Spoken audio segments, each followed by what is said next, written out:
Em 2017, durante o evento Corrida, Donas da Rua, foi enfim oficializado que teríamos uma nova personagem negra na turminha. Personagem essa que se tornaria uma das protagonistas dos quadrinhos da Turma da Mônica, a Milena. Mas, assim que foi inserida, muitas reclamações rodearam a personagem, entre elas que a personagem era muito vazia em personalidade, não tendo nenhum tipo de característica interessante ou exagerada. Outros diziam que seu visual era complexo demais, principalmente comparando com o dos outros personagens da turma, mas principalmente por ser de acordo com muitos como só a filha da veterinária. Com isso se tornando uma piada constante da fandom, pois em vários quadrinhos ela repetia em situações diferentes sobre como ela era filha de veterinária. Mas assim como muitas críticas vindas de conteúdo infantil, muitos dos que a fazem simplesmente definem opiniões sem realmente ir a fundo sobre o assunto, o que acaba criando um exército de mentes que se conectam em uma única coisa: dizer o que elas não sabem. E a Milena é perfeita para exemplificar isso. Mas, vamos por parte. Uma coisa que também é muito dita pela fandom é como os quadrinhos da Turma da Mônica, desde mais ou menos 2018, 2019, decaíram fortemente, porque os desenhos deixaram de serem feitos à mão e ficaram totalmente computadorizados, com as HQs sendo feitas com esses PNG pré-prontos, tornando tudo muito duro e feio, sem falar do timing cômico que decaiu completamente, principalmente porque agora eles explicam tudo o que acontece, fazendo as histórias ficarem menos inteligentes e mais sem graça, pois elas subestimam a inteligência das crianças, e o principal, os roteiros pioraram imensamente. E adivinha quem foi introduzido exatamente nessa época? A Milena. A personagem foi introduzida em um momento péssimo, onde as histórias por si só estavam péssimas. Um exemplo é em uma edição chamada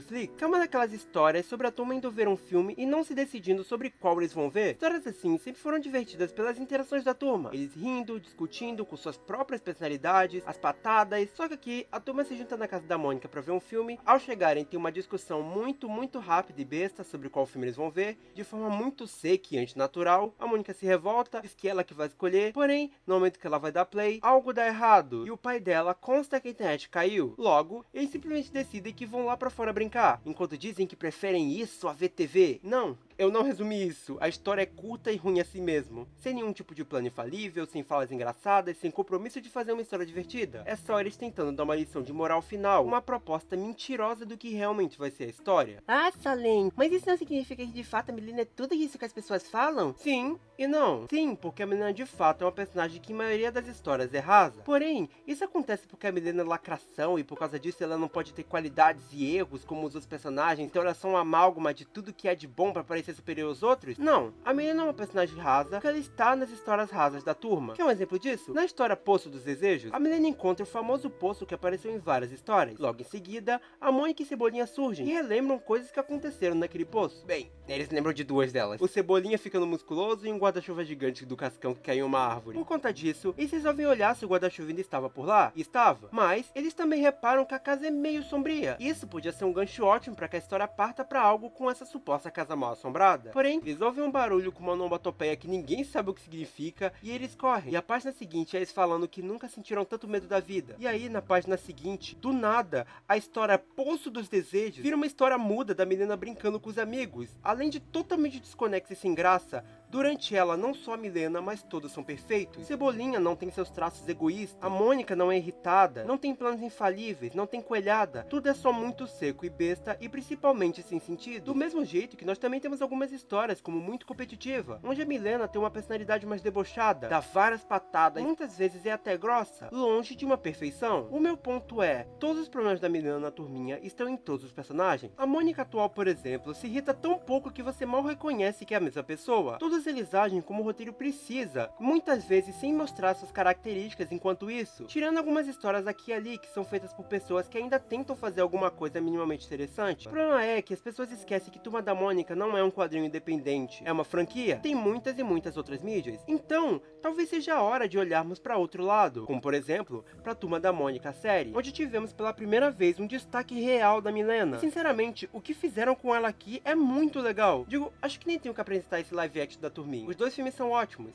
Mesmo no primeiro limitado pela atuação ainda inexperiente dessas crianças, eles sempre mostraram de forma excelente as características, a raiva e imponência da Mônica, o egoísmo e inteligência do Cebolinha, a agulha e companheirismo da Magali, medo e a criatividade do Cascão. Então, quando finalmente tivemos uma participação ativa da Milena, não devia ser uma surpresa ela ser bem escrita, só que ela é muito bem escrita. Aqui pegaram a piada da filha de veterinária e tornaram parte do seu arco, com a Milena tendo medo das pessoas resumirem ela a somente isso. Então, quando ela conhece a Carminha e é reconhecida como uma garota estilosa e interessante, fora do escopo que ela achava que as pessoas colocavam ela, a mesma começa a tentar criar uma nova identidade, de forma que começa a reprimir as suas próprias qualidades, seu amor por animais, a Wanda, sua mãe, e até a sua própria mãe, tentando se capsular em só uma garota que liga pra futilidade, pra assim criar essa nova persona para Carmen, o que gera o seu arco no final, junto dos outros integrantes da turma, onde ela percebe que não devia ter vergonha de quem ela é. Todo o crescimento dela aqui é muito bonito. Sim, ela é a filha de veterinária, ela ama os animais, mas isso não é tudo nela. Da mesma forma que, por exemplo, a Magali gosta de comer, mas a sua problemática aqui é como ela não consegue dizer não para as pessoas. Todos os personagens são perfeitamente imperfeitos, isso gera o crescimento deles. Não só aqui, mas em Turma da Mônica Origins, também nos apresenta uma Milena muito interessante, tanto na sua contraparte mais velha, como infantil, demonstrando ser muito observadora, estudando como cada membro da turma age, seus medos, o que gostam, enfim, algo que inclusive ela começa a fazer justamente por causa dos planos infalíveis do Cebolinha, que eu acho muito legal, porque eles ainda fazem uma separação da inteligência dos dois, assim como também ela é muito ardilosa, montando formas de convencer os seus pais a voltarem para o seu bairro antigo, já que ela não gosta do limoeiro. Além de, claro, o básico, ela gosta de animais,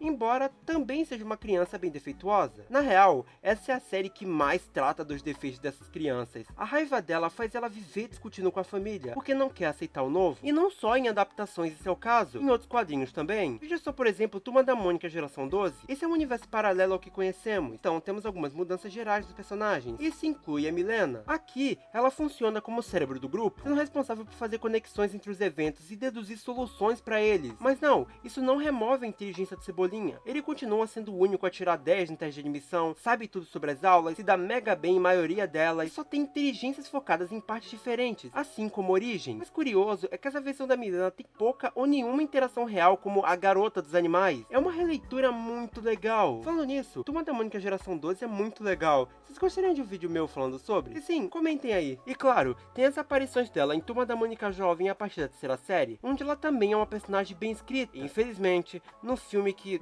eu sinceramente vou ficar calado sobre, mas que por bem ou por mal, não é uma personagem tão rasa como apontam. Mesmo se a gente for falar da turminha, tem a versão animada dela, onde a Milena também aparece a partir da nova temporada, bem humorada, com design mais simples, de forma não forçada, onde sinceramente trata o amor dela por animais de uma forma bem engraçada. Esse é o momento que eu adoro, que ela tá mega fascinada com uma borboleta, aí do nada passa a Cebolinha e a Mônica por cima dela e ela fica em choque. Ah, mas se eles só queriam um personagem negro, por que não colocaram Jeremias como principal? Bom, o que você, pessoa que usa o Jeremias como bode expiatório, saberia se realmente conhece essa turma? É que o Jeremias é da turma do Bermudão, uma turma de criança mais velha, que tem suas próprias histórias e núcleo. Não faz sentido esse cavalo velho estar presente em todas as histórias como parte do grupo, e ainda assim, ele não foi rebaixado ou coisa parecida pra Milena surgir. Quando realmente ter personagens negros se tornou uma pauta relevante, Jeremias começou a ter mais espaço em Turma da Mônica. Não é à toa que ele ganhou a sua própria graphic novel, mais participação na terceira temporada da série, mais espaços em gibis, e até uma nova série anunciada, que sim, foi anunciado há um bom tempo, mas a MCP nunca é pontual de toda forma. Com isso, acho que fica óbvio o que eu quero dizer. A Milena é uma personagem ruim? Sim, se você levar boa parte das edições clássicas como exemplo, mas ela é ruim porque a escrita é ruim. Quando algo bem feito pega a Milena, trabalha ela tão bem quanto o resto da turma. Por coisas como essa que eu fico feliz que há um tempo atrás viralizou a má qualidade dos quadrinhos da turminha. As pessoas têm que reclamar sobre isso, e não cair em cima de uma personagem que é tão vítima disso como qualquer outro da turma. Talvez também seja a hora de você parar de seguir manada e realmente ir atrás de materiais da turma que são bons, ao invés de se fingir de entendido como se a última história da Mônica que você leu não fosse há 10 anos atrás.